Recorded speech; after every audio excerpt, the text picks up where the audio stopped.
अमीर जमात इस्लामी कराची का कहना है कि सुप्रीम कोर्ट में दरख्वास्त दी है कि के इलेक्ट्रिक का जो मुआहदा शंघाई इलेक्ट्रिक के साथ होने जा रहा है उसे मंजर आम पर लाया जाए और आवाम को उसके मुतालिक बताया जाए। पहले भी जो मुआहदे किए गए उन्हें छुपाया गया, जबकि हालिया मुआहदे को भी अदालत और नेपरा से छुपाने की कोशिश की जा रही है। सुप्रीम कोर्ट के बाहर ज़राए इब्लाग़ के नुमाइंदों से गुफ्तगू करते हुए हाफिज नईमुर रहमान ने कहा, रोक दी जाए।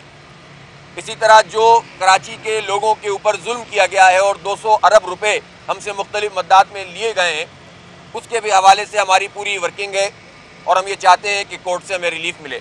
हाफिज नईमुर रहमान का मजीद कहना था, वहाँ पर जो है इसकी रेगुलर बुनियादों पर हेयरिंग की जाए।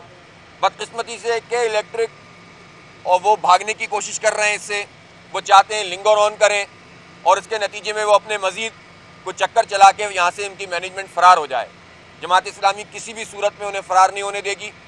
आवाम के पैसे का हिसाब देना होगा और जो जुल्म शहरियों पर किया जा रहा है उसका भी इजाला करना होगा।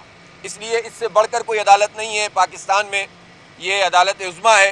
हम तवक्को रखते हैं अपने जजिस से कि वो मज़ीद इसमें डिले नहीं होगा और उनकी अपनी मसरूफियात के बावजूद कराची के 2.5 करोड़ लोग जिस अजाब में गिरफ्तार हैं, हमारे आला तरीन अदलिया के जो जजिस हैं वो इसको देखेंगे और जल्द अज जल्द ये दोबारा से समाअत भी होगी।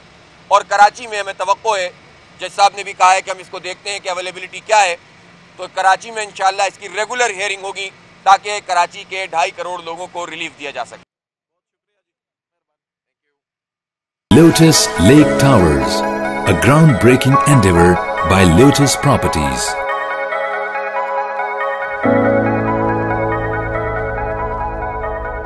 मुल्की, बैनुल-अक़वामी, समाजी, सियासी, तिजारती, सकाफती, तफरीही, मालूमाती और खेलों से जुड़ी हर छोटी बड़ी खबर का मरकज TNN TV।